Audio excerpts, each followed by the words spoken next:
Bem-vindos, amigos investidores, tudo bem? Eu sou o Vitor Kitzmann e nós somos o portal Small Caps, com a série Small Caps Entrevista. Hoje conosco vamos falar com o diretor de Relação com o Investidor, Fábio Castro, da empresa Ambipar, uma empresa nova, novo mercado, que tem o ESG até no nome. Como sempre, faremos uma rápida introdução sobre a empresa, falando um pouquinho sobre a Ambipar, e na sequência o senhor Fábio vai responder um pouco algumas perguntas mais focadas no futuro e na estratégia da empresa. Então a gente vai começar falando um pouquinho da história, dos números atuais, e depois o Fábio vai entrar com algumas respostas para algumas perguntas que a gente já colocou para ele, tá bom? Bom, a Ambipar é uma empresa que foi fundada em 1955 pelo Tércio Borlenghi. O que é bacana é que ele segue como presidente do conselho de administração, então, e também como principal investidor.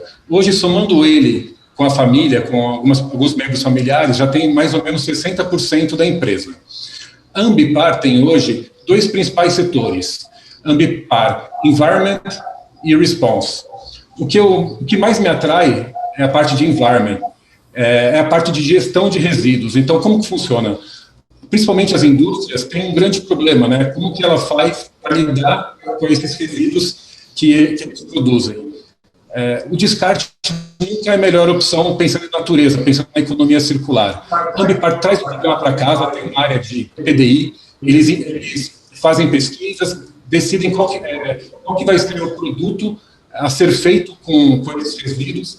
E, por exemplo, no caso de resíduos de caldeira, eles fazem tijolos que depois podem ser vendidos para a própria empresa ou para o mercado, trabalham com fertilizantes e diversos outros produtos, shampoos. Então, fazer a patente disso é uma das coisas que a gente vai depois conversar com o Fábio, a importância, a quantidade de patentes que eles têm. Então, eles trabalham com a economia circular, devolvem de forma circular para o próprio cliente ou para terceiros. Esse setor representa mais ou menos metade, né? Os dois setores têm uma participação, em termos de receita e de EBITDA, muito parecido, de 48%, 47% no caso do Environment, e o outro setor é o Response. Uma analogia, só para facilitar a compreensão do Response, é um trabalho parecido com o dos bombeiros, é uma atuação em emergência. Não é tão simples, no caso deles, eles trabalham principalmente com produtos mais perigosos, produtos químicos, ambientais, né, que trazem um risco maior, e tem uma atuação tanto por um contrato de mais longa duração, como se fosse um seguro, que quando o cliente precisa, acaba pagando uma franquia para que a Ambipar atue, ou com serviços esporádicos, daí tem um valor com certeza muito mais alto, mas é uma segunda opção do tipo de serviço que eles produzem. E o Response também tem uma participação próxima de 50%, no caso 52% de receita e 53% de EBITDA. Aqui mostrando rapidamente a presença da Ambipar. É uma multinacional, os pontinhos em vermelho que vocês estão vendo são os pontos de presença, e em amarelo a presença efetivamente da empresa. Então a gente vê que tem uma grande concentração no continente americano, também tem uma boa força na Europa, principalmente ali na região do Reino Unido, estão crescendo cada vez mais. As últimas aquisições têm sido, que a gente tem lido pelo menos, na América do Norte e Canadá. Ambipar em números, vamos falar rapidinho sobre algumas questões bem interessantes aqui para vocês já conhecerem o porte da empresa. O valor de mercado é de 3 bilhões e meio, né? Só lembrando que a gente colocou isso no dia 27 de maio, então pode ter já alguma desatualização quanto a isso. Então, 3 bilhões e meio é uma empresa ainda considerada como small caps. Dívida líquida é negativa, ou seja, se somar todo o caixa que ela tem e descontar toda a dívida, ainda sobra um caixa positivo de quase 200 milhões. Um indicador que muito usado pelo mercado para medir se a empresa é cara ou barata, e agora falando um pouquinho de valuation, é EV/EBITDA. O da Ambipar beira as 15 vezes. Isso é tido como uma empresa que tende a crescer de forma mediana ao longo do tempo. Então você tem hoje, basicamente, de forma bem resumida, uma empresa que tem um EV/EBITDA na faixa dos 5 a 10%, é uma empresa que o mercado não acredita em grandes crescimentos. De 10% a 20% é uma empresa com crescimento moderado, acima de 20% é uma empresa com grande potencial de crescimento. E uma das perguntas que fica para a gente e o Fábio vai depois ajudar a gente a entender, será que está barata a empresa ou não? Será que a empresa vai seguir crescendo ou não? Olhando o histórico dela, o sinal é positivo. Nos últimos 3 anos, a receita dela subiu mais de 50%, 56,8%. Então, o crescimento médio da receita nos últimos 3 anos foi de 56,8%. Aqui embaixo eu coloquei uma outra informação que também é interessante, porque a Ambipar é conhecida por ter contratos de longo prazo, né, de longa duração e com baixíssimo cancelamento, em alguns momentos beira 100% de renovação. Ou seja, ela não tem uma grande oscilação de resultados entre os trimestres. Não é uma empresa tão cíclica. Então, o resultado do primeiro trimestre tende a se manter ou até evoluir, né? E também é outra coisa que a gente vai entender com o Fábio, se faz sentido esse tipo de raciocínio, ao longo do ano. Se você analisar o EBITDA do primeiro trimestre, ou seja, multiplicar por 4 e calcular o EV/EBITDA baseado nesse primeiro trimestre, a gente chega no EV/EBITDA de 11 vezes. Então, é a partir daí que eu acho que vale a pena a gente seguir analisando a empresa. Vamos agora para as perguntas, a parte mais importante, que é falar com o Fábio.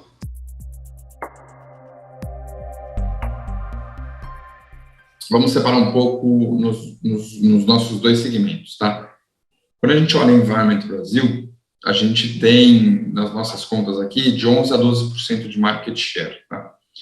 É um mercado que poderia ter... E aí, olhando o mercado endereçável de Ambipar, tá? Por exemplo, a gente não inclui aterro nessa conta. Então, a gente poderia aumentar a companhia, o faturamento dela poderia chegar a 2,5 bi, isso números de 2018, tá? Só que esse é um mercado que está em constante crescimento. Todas as empresas estão buscando aumentar e melhorar seus indicadores sustentáveis. Então, a gente tem sentido uma demanda adicional. A gente acredita que esse é um mercado que está em constante crescimento. Existe, sim, empresa, vamos dizer assim, parecida com a gente fora do Brasil. No Brasil não tem, tá? Alguma empresa que faça tudo que a gente faz.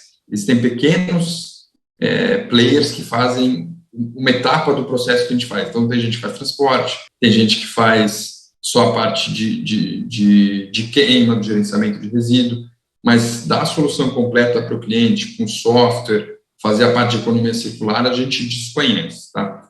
Quando você vai para a Europa, existe isso. No mercado norte-americano, a gente não conhece, tá? Não sei te dizer se não existe, mas a gente não conhece. Talvez até tenha.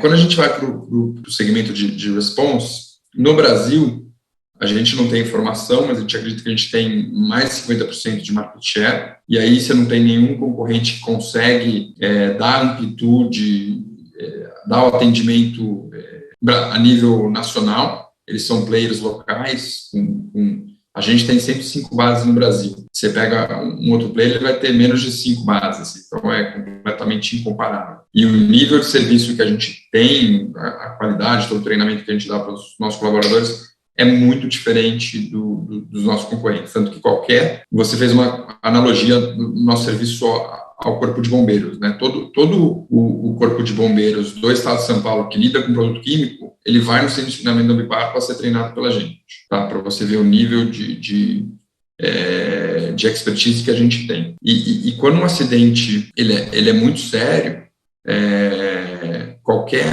autoridade, seja bombeiro, polícia rodoviária, as próprias concessionárias das rodovias, órgãos ambientais dos estados, eles chamam a gente para tomar conta do acidente, tá? Quando a gente vai para o mercado norte-americano, que é o mercado que a gente está desenvolvendo, que a gente está crescendo lá, está comprando empresa, o fato da gente ir para lá, porque é um mercado, falando de response, é um mercado de 14 bilhões de dólares, mercado extremamente fragmentado.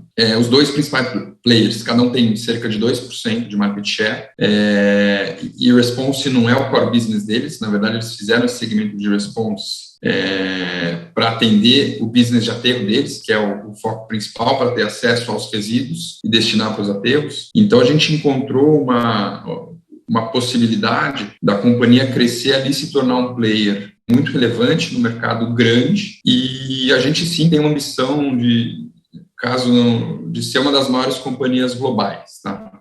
E aí ser referência nos dois segmentos de atuação. Tá?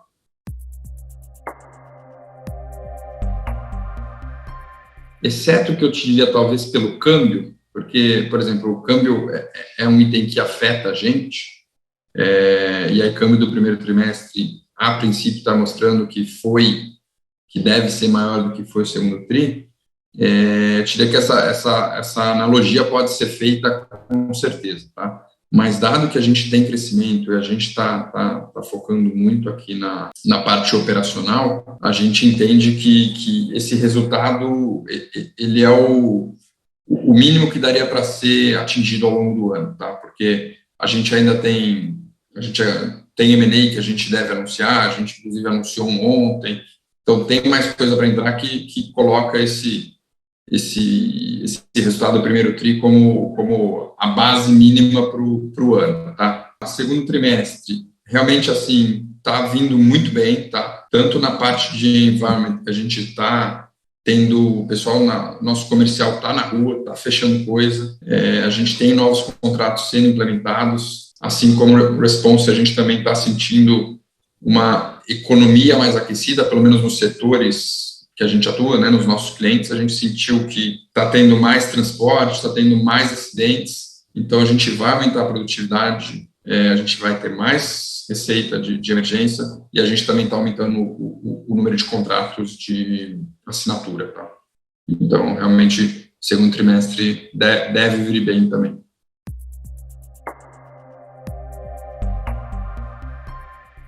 Vamos lá, hoje a gente tem cerca de 8 pessoas, tá, no laboratório como um todo. A gente destina cerca de 1% da receita de environment para o nosso laboratório, então, à medida que a companhia vai crescendo, a gente vai contratando mais gente, a gente vai deslocando recursos para o laboratório, ampliando ele. A gente hoje tem 15 patentes registradas, a gente está em processo de registro de mais algumas. A gente tem 29 prêmios que a gente ganhou ligado aos produtos que a gente desenvolveu e a gente tem mais de 50 inovações, todas ligadas aos resíduos. Tá? A gente enxerga isso como um diferencial da Ambipar, realmente coloca a gente à frente de muitos concorrentes, porque se chegar um concorrente querer desenvolver alguma coisa para oferecer para um cliente, ele demora o tempo de pesquisa que a gente já maturou. Então, o que a gente faz a gente consegue pegar em algum setor da economia que a gente tem alguma coisa, a gente consegue fazer uma leve adaptação para o produto do cliente. Então, a gente já tem essa, vamos chamar assim, né, de quase tecnologia embarcada, que é o conhecimento da turma aqui dos produtos, e consegue fazer isso em larga escala. Tá?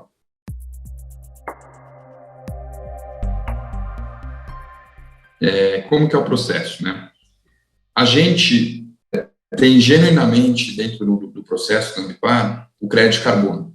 Então, como a gente pega o resíduo, a gente valoriza ele, ou seja, transforma em matéria-prima e devolve ele para a cadeia produtiva, isso acaba gerando crédito de carbono.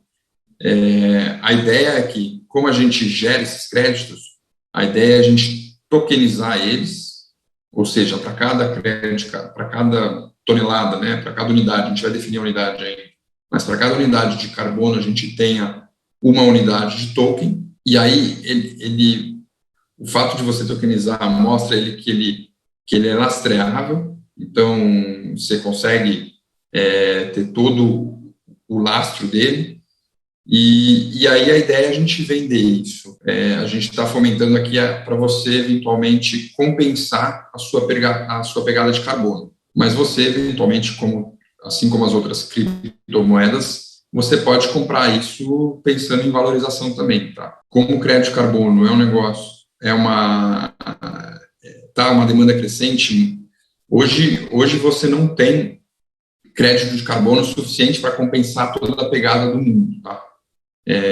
Então, a gente entende que é um item que vai valorizar muito no futuro, é um item escasso, você já vê várias empresas assumindo compromissos de se tornarem carbonos neutros ou, eventualmente, até positivos. Você consegue fazer isso de duas maneiras, ou plantando árvore, ou comprando crédito de carbono. Então, a gente acredita que isso tem um potencial de resultado enorme para a companhia. A gente está trazendo a maior certificadora do mundo, a mais renomada, ligada a isso para auditar todo o nosso processo, para certificar tudo e efetivamente a gente poder comercializar esse crédito. Tá?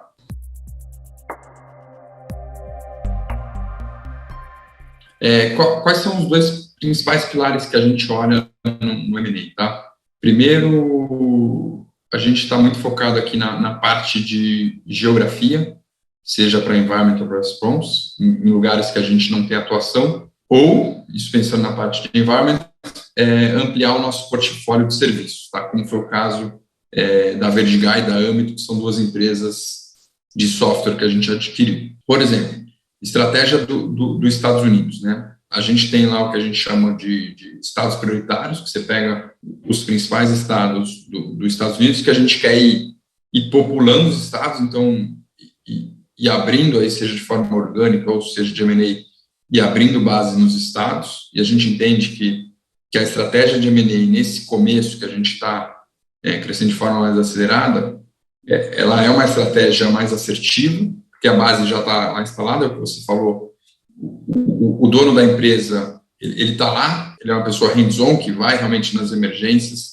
ele tem já uma carteira de clientes, ele fica na companhia, tá? Então a gente entende que essa é uma estratégia que ela é mais rápida, a gente consegue ter mais sinergias do que efetivamente a gente agora, que a gente ainda não é uma marca tão conhecida, a gente ainda está incipiente lá nos Estados Unidos, do que abrir a própria base. Então, a gente compra, e a gente imagina que a partir do ano que vem a gente começa a fazer um crescimento orgânico mais forte, e M&A começa a ser mais pontual, mais estratégico. No caso de M&A aqui, então, a gente olha empresas, a gente olha a carteira de clientes, a gente olha a localização dela, a gente olha a base de ativos, se tem muito ativo ocioso ou não, reputação, a gente olha potencial, então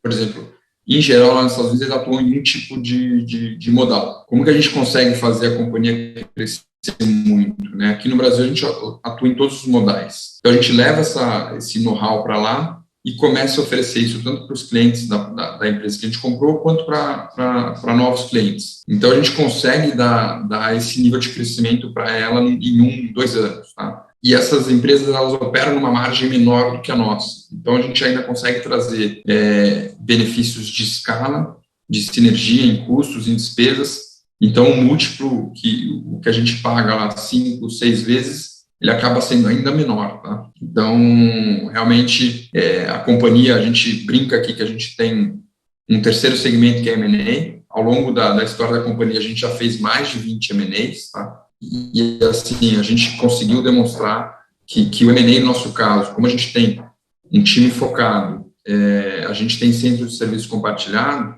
a gente consegue integrar esse M&A de uma forma rápida e deixa o M&A tocando a parte comercial e toda a parte operacional, de back-office, a gente vem e imputa nossos controles de processos. Então, faz com que a companhia comprada, ela voe literalmente, tá?